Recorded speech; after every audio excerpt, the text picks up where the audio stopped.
Assalamualaikum warahmatullahi wabarakatuh. Perkenalkan, kami dari Kelompok 1. dengan saya Yasir Ahmad Ramadan dengan Imakir 118. Saya Rasul Yassono dengan Imakir 064.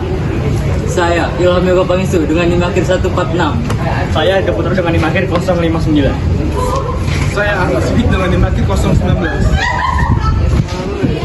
Saya Muhammad Aris Bayaki, NIM akhir 057. Oke, di video kali ini kami akan membahas hasil penelitian kami yang bertujuan untuk mengetahui sejauh mana kondisi kualitas sumber daya manusia di Kabupaten Pelalawan, dan bertujuan juga untuk mengetahui sejauh mana kondisi sumber daya alam manusia di sana berdampak untuk pertumbuhan ekonomi di sana. Oke, kita langsung masuk ke tujuan. Tujuan yang pertama itu untuk mengetahui kondisi kualitas sumber daya manusia yang ada di Kabupaten Pelalawan. Yang kedua itu untuk mengetahui pengaruh kualitas sumber daya manusia terhadap pertumbuhan ekonomi di Kabupaten Pelalawan. Kualitas sumber daya manusia adalah menyangkut mutu sumber daya manusia, kemampuan baik maupun fisik maupun non-fisik. Kualitas sumber daya manusia ini menyangkut dua aspek, yaitu aspek fisik, kualitas fisik, dan aspek non-fisik, kualitas non-fisik yang menyangkut kemampuan bekerja dan berpikir serta berketerampilan. Oleh karena itu, upaya meningkatkan kualitas fisik dapat diupayakan melalui program-program kesehatan dan gizi. Sedangkan untuk meningkatkan kualitas atau kemampuan non-fisik tersebut, maka upaya yang dilakukan itu adalah peningkatan pendidikan dan pelatihan. Upaya inilah yang dimaksud dengan pengembangan sumber daya manusia. Pengembangan kualitas sumber daya manusia sendiri itu adalah upaya pengembangan manusia yang menyangkut pengembangan aktivitas dalam bidang pendidikan, latihan kesehatan dan gizi. Pengertian ini itu memusatkan pada pemerataan dalam meningkatkan kemampuan manusia, dan pada pemanfaatan kemampuan tersebut. Kesehatan angka harapan hidup adalah perkiraan lama-lama hidup rata-rata untuk waktu lahir dengan asumsi bahwa tidak ada perubahan mortalitas menurut umur. Angka harapan hidup juga dapat dilihat dari tingkat kesehatan masyarakatnya. Kesehatan merupakan prasyarat bagi peningkatan produktivitas kesehatan. Itu juga dapat dilihat sebagai komponen pertumbuhan dan pembangunan yang vital dan merupakan input fungsi produksi yang agregat yang sangat penting dalam pembangunan ekonomi, kesehatan, dan pendidikan. Lingkungan yang baik serta kebebasan dalam bertindak jauh lebih penting, dan hal ini juga dapat dikuatkan dalam Indonesia Human Development bahwa pembangunan manusia sangat berkepentingan dengan kapabilitas manusia, termasuk di dalamnya itu adalah peningkatan dalam kesehatan dan pendidikan. Menurut Undang-Undang Nomor 23 Tahun 1992, yang dimaksud dengan sehat itu adalah keadaan sejahtera dan dari badan, jiwa, dan sosial yang memungkinkan setiap orang itu hidup produktif secara sosial dan ekonomi. Kalau menurut WHO sendiri itu pada tahun 1974, sehat adalah keadaan sejahtera sempurna dari fisik, mental, dan sosial yang tidak terbatas hanya pada bebas dari penyakit atau kelemahan saja. Sedangkan menurut Weil tahun 1977, kesehatan itu adalah keadaan di mana seseorang pada waktu diperiksa oleh ahlinya itu tidak mempunyai keluhan ataupun tidak terdapat tanda-tanda suatu penyakit atau kelamin, seperti itu. Oke, di sini selanjutnya ada angka harapan hidup yang disingkat AHH. Ini dijadikan indikator dalam mengukur kesehatan suatu individu di suatu daerah. Angka harapan hidup adalah rata-rata perkiraan banyak tahun yang dapat ditempuh seseorang selama hidup. Angka harapan hidup ini diartikan sebagai umur yang mungkin dicapai seseorang yang lahir pada tahun-tahun tertentu. Dan angka harapan hidup dihitung menggunakan pendekatan tak langsung atau yang bisa disebut indirect estimation. Dan peningkatan kesejahteraan ekonomi sebagai akibat dari bertambah panjangnya usia sangatlah penting. Dalam membandingkan tingkat kesejahteraan antar kelompok, masyarakat sangatlah penting untuk melihat angka harapan hidup seperti halnya dengan tingkat pendapatan tahunan. Pendidikan merupakan salah satu aspek terpenting yang menjadi tolak ukur dari peningkatan kualitas SDM. Selain itu, melalui pendidikan pula, upaya peningkatan kualitas sumber daya manusia dapat diusahakan. Pada akhirnya akan bermanfaat sebagai bekal untuk memasuki dunia kerja. Untuk meningkatkan produktivitas, dengan pendidikan, manusia akan paham bahwa dirinya itu sebagai makhluk yang dikaruniai kelebihan dibandingkan dengan makhluk lainnya. Bagi negara, pendidikan memberi kontribusi yang sangat besar terhadap kemajuan suatu bangsa dan merupakan wahana dalam menerjemahkan pesan-pesan konstitusi serta membangun watak bangsa atau nation character building. Pendidikan dapat dibagi menjadi 3, yakni secara sempit, luas, dan alternatif. Oke, selanjutnya di sini ada definisi dalam pendidikan secara luas adalah mengartikan bagaimana pendidikan sebagai hidup kita. Dalam pendidikan itu adalah segala pengalaman pembelajaran yang berlangsung dalam lingkungan dan sepanjang hidup atau long life education. Oke, mengemukakan serangkaian tujuan pendidikan yang saling bertautan sebagai berikut, yaitu ada tujuan umum, tujuan khusus, tujuan tak lengkap, tujuan sementara, tujuan insidental, dan tujuan intermedier. Tingkat pendidikan adalah tahap pendidikan yang berkelanjutan yang ditetapkan dalam berdasarkan tingkat perkembangan peserta didik, tingkat kerumitan, bahan pengajaran, dan cara menyajikan bahan pengajarannya. Tingkat pendidikan sekolah terdiri dari pendidikan dasar, pendidikan menengah, dan pendidikan tinggi. Oke, selanjutnya bisa dijelaskan oleh teman saya. Yang pertama ada pendidikan didik dasar. Pendidikan didik dasar merupakan jenjang pendidikan yang memiliki peranan mendasar dalam membangun fondasi bagi peserta didik. Pendidikan ini bertujuan untuk memberikan pengetahuan dan keterampilan dasar yang diperlukan, menanamkan nilai-nilai sikap dasar yang relevan dengan kehidupan bermasyarakat, serta memberikan peserta didik untuk melanjutkan ke jenjang pendidikan menengah. Pendidikan dasar dapat membentuk pendidikan formal melalui institusi sekolah atau pendidikan informal yang diselenggarakan di luar lingkup sekolah.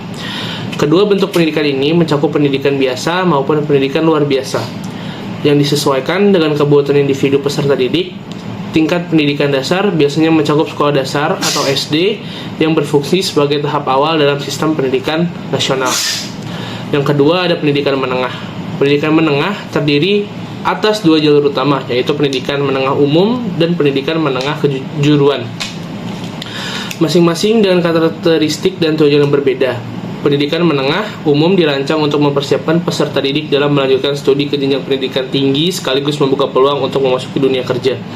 Sementara itu, pendidikan menengah kejuruan bertujuan untuk membekali peserta didik dengan keterampilan dan keahlian tertentu agar dapat langsung terjun ke dunia kerja atau melanjutkan pendidikan ke jenjang profesional yang lebih tinggi.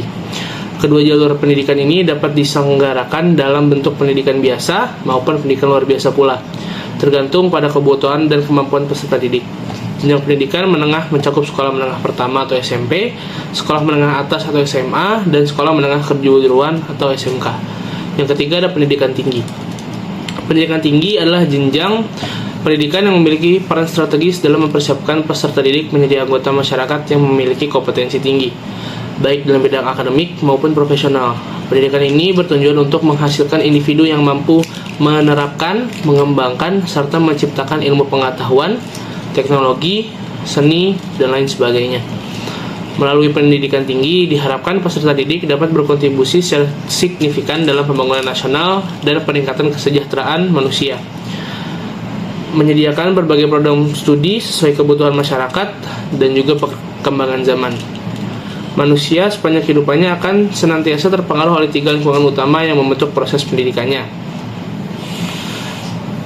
Dalam kaitannya dengan pengembangan sumber daya manusia atau SDM yang berkualitas, hal ini menjadi landasan penting.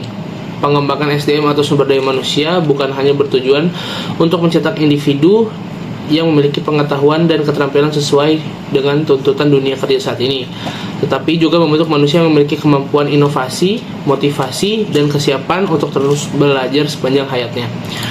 Pendidikan memegang peranan sentral dalam peningkatan kualitas sumber daya manusia yang pada gilirannya berkontribusi pada pengembangan masyarakat yang lebih maju untuk meningkatkan efektivitas dan efisiensi penyelenggaraan pendidikan. Diperlukan peningkatan mutu manajemen pendidikan. Hal ini mencakup pengelolaan yang mampu menjawab tantangan zaman dengan mempertimbangkan analisis nilai-nilai budaya, gagasan vital, dan dimensi kehidupan yang relevan dalam kurun waktu tertentu di semasa manusia hidup. Manajemen pendidikan yang diharapkan mampu menghasilkan pendidikan yang produktif, harus bersifat efektif dan juga efisien, didukung oleh pemahaman mendalam terhadap kebudayaan dan nilai-nilai yang berlaku. Dengan demikian, untuk menciptakan sumber daya manusia yang berkualitas, diperlukan langkah-langkah konkret seperti pengembangan potensi manusia melalui pendidikan yang berorientasi pada pembelajaran sepanjang hayat, pemberdayaan, dan juga peningkatan kualitas individu dalam berbagai aspek kehidupan.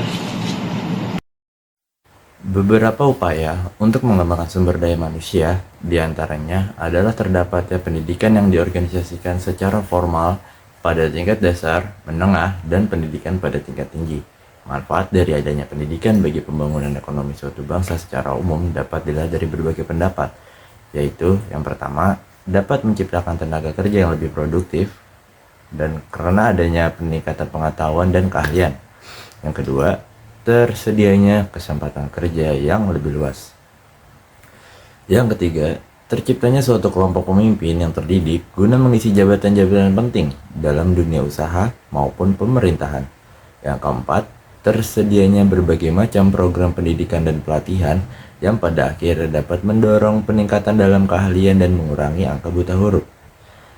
Selanjutnya, pembangunan sumber daya manusia melalui pendidikan menyokong secara langsung terhadap pertumbuhan ekonomi, dan karenanya pengeluaran untuk pendidikan harus dipandang sebagai investasi yang produktif dan tidak semata-mata dilihat sebagai suatu yang konsumtif tanpa manfaat balik yang jelas atau rate of return.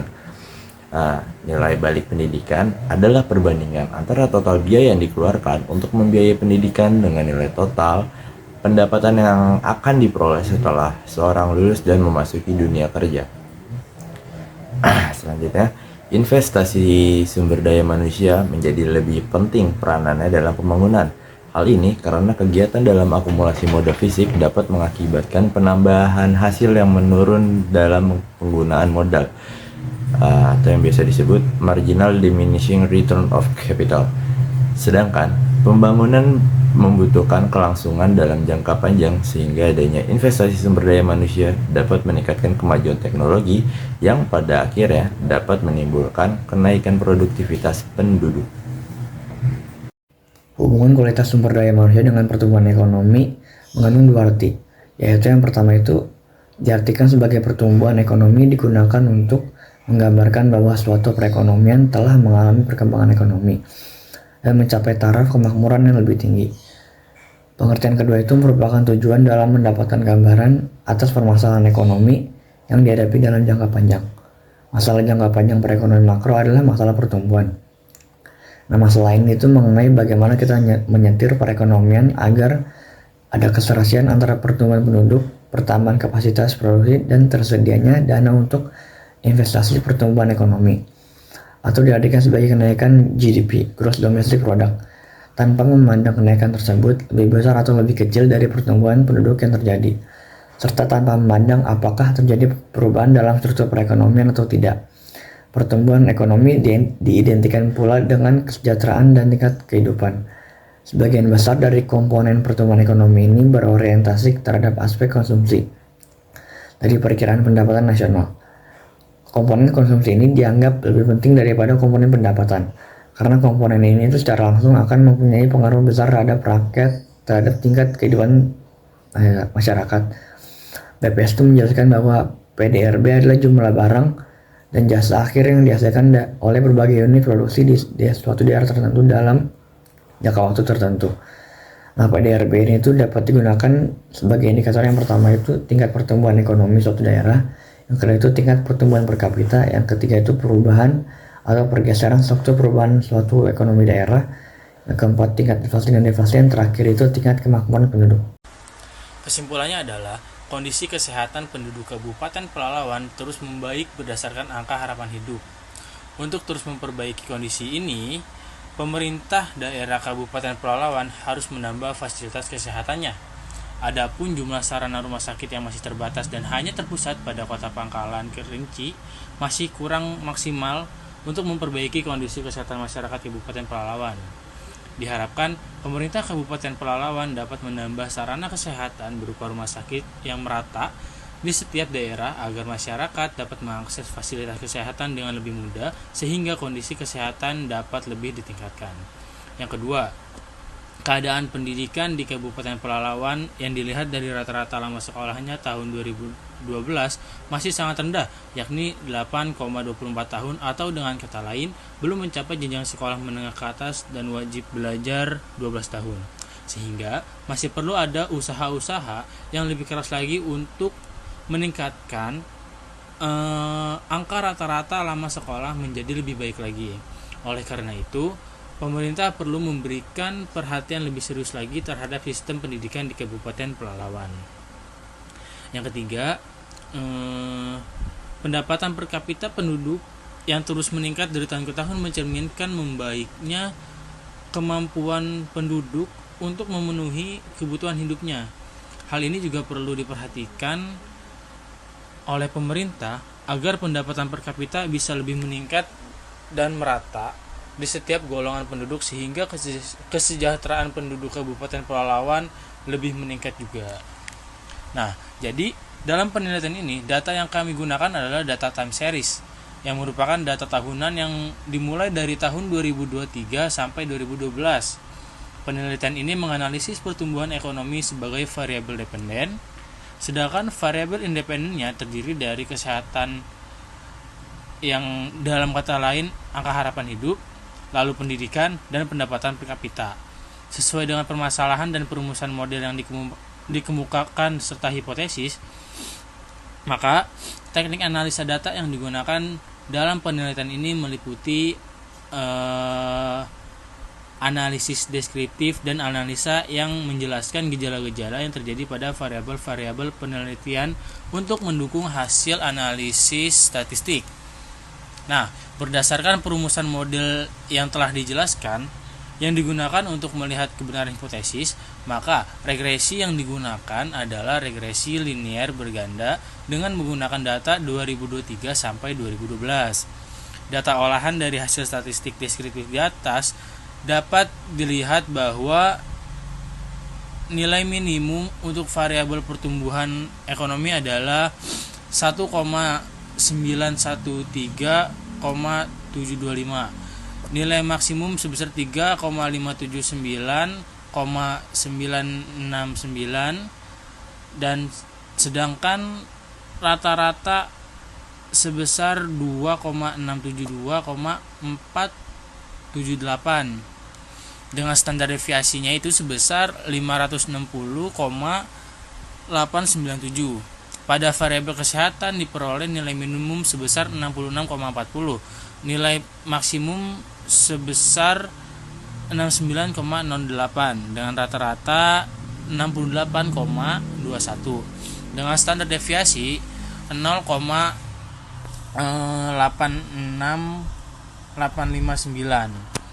Nah, kemudian pada variabel pendidikan memiliki nilai minimum sebesar 6,10, nilai maksimumnya sebesar 8,42 dengan nilai rata-rata 7,5670 dan dengan standar deviasinya yaitu 0,70568. Selanjutnya pada variabel pendapatan per kapita dengan nilai minimum sebesar 9,065,580 dengan nilai maksimum sebesar 10,540,148 dan nilai rata-rata sebesar 9,681,718 dengan standar deviasi 588,156. Nah, untuk lebih jelasnya saya akan tampilkan berikut tabel datanya. Oke, itu adalah tabel data dari hasil analisis kami. Nah, sekian hasil dari penelitian kami. Kurang lebihnya mohon dimaafkan. Wallahul muwaffiq ila aqwamit thoriq. Wassalamualaikum warahmatullahi wabarakatuh.